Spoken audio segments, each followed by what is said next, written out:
Beak, that's a good point. Big benefit of a company for you is you don't need to provide your personal address for monetizing, which is law here. You have to give something.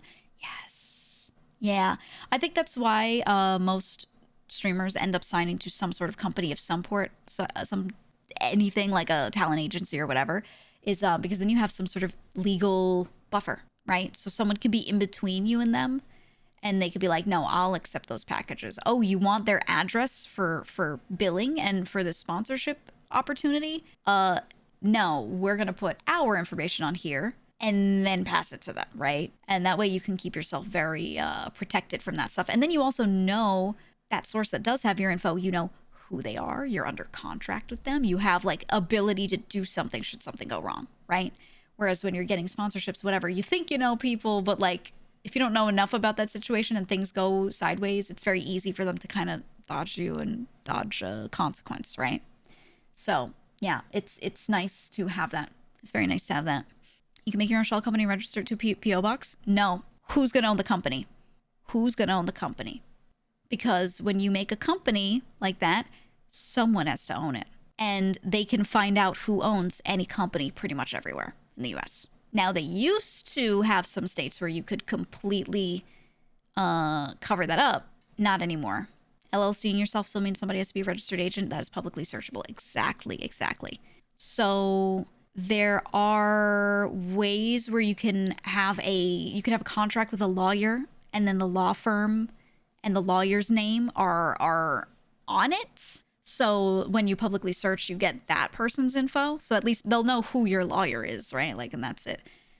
You could do that, but that requires, putting contracts and trust into someone, and it's all doable. But at the end of the day, it's a lot of hoops and steps, and a lot of them actually take a lot of money to do that as well. So, it can be rough.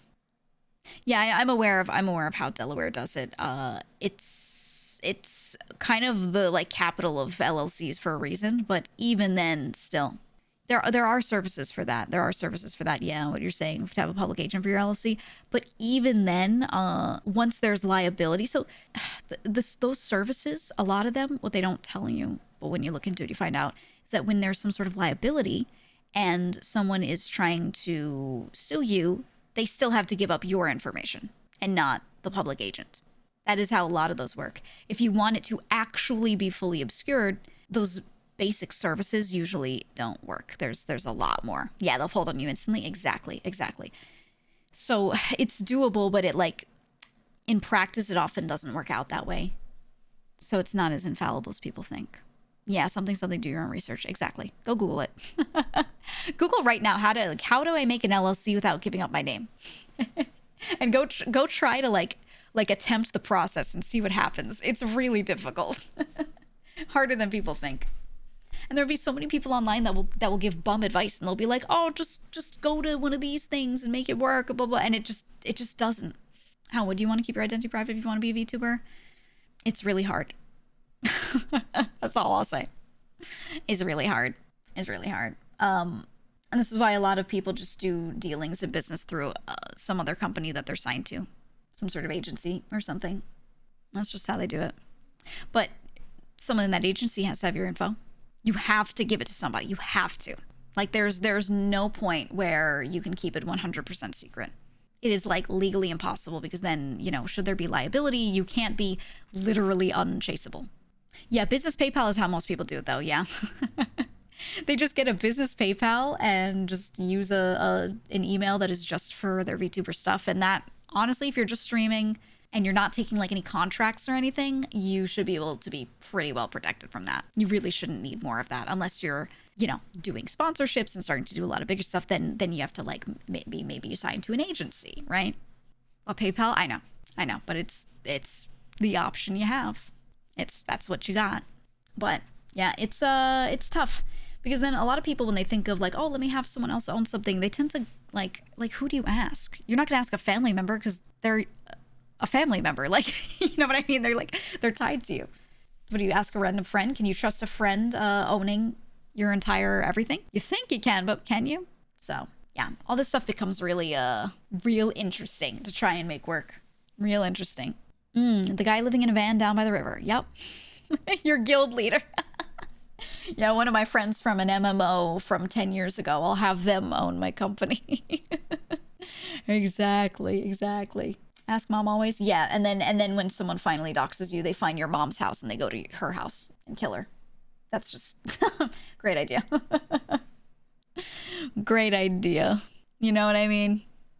Then they still like they can still just look up who you are from that and find you, so you know what I mean? So it doesn't work. It just makes it tough. Take out a life insurance policy. Now hold on a minute. You're on to something. Your mom stays strapped. True.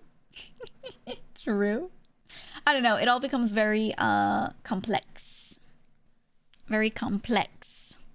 You get found for a picture of Patrick Grass? Yeah, exactly. Exactly. Yeah, me mom must be sacrificed. It's time. But I think you should all think about yourselves as well. This isn't just a streamer thing. You should all worry about safety. Not worry about, you should all think about safety. Like, wait, one of you said it before. Yeah, Lawyer said for the longest time you had your Spotify connected to your Discord. That's one of the worst ones, dude. One of the worst. If you go to your connections, you start looking through like what you have on there, make sure you don't have your Spotify connected to your Discord unless you've scrubbed that and that has like a fake everything. That's a big one. A lot of people have fucked that one up. Like a lot of people. Hey, whatever. It's true though. You fully doxed yourself the first time you streamed VS Code. You know how many people like end up doxing themselves just because they use OBS improperly? You know what the spookiest thing for me always is when people do, okay, so when you have something on OBS, there are different types of capture for what's happening. If you want to capture your game or a browser or what's going on your desktop, do not capture your entire desktop. You can add when you display capture on OBS. Display capture means that everything that happens on a monitor will be shown on the screen. Do you know how many fucking streamers use display capture? And then you could see, like, you see their entire Windows taskbar. If you click on the bottom right, you see the date, the time. You know, you click on the start menu and it's like, oh, weather in your town is this. And I'm like, that's fucking crazy. Yeah, Mason does. I was like, Mason, brother, what are you doing? Mason literally always does display capture. I'm like, you're fucking crazy. You're insane and you're gonna die. But you just go and add a different capture per thing. You hit game capture for your game. You hit window capture to capture a browser. And then you leave it hidden. Okay, you press the little eyeball button so it's off. You leave it hidden. And you right click it and you go to properties and you change what window it should be capturing. And then when it's set up and you know it's capturing the right window, then you unhide it. You can even have it grab the right window and everything without it being displayed. And it takes 2 clicks. Literally 2. It's so easy. But people will still just use fucking display capture. That is mental. I think it's fine if you have a streaming computer, though. There are some people that have a completely set up, pure, like, this is only for streaming computers. There's nothing personal on it. And if people already know what town they live in, whatever. Tasteful rug. Thank you for 12 months. Yeah, right. Like, a lot of people have 2 PCs that they'll do that. That's fine. And you can also just set a VPN location or just change your computer's location. Just, like, hard change it. And, you know, it'll just display the weather somewhere else. And that's fine. But, you know, people just aren't careful. People are not careful. Not at all. Or have a VPN all the time. Yeah, but the thing is, if you're still using display capture, anything could just show. You leak DMs because you drag Discord to the wrong window.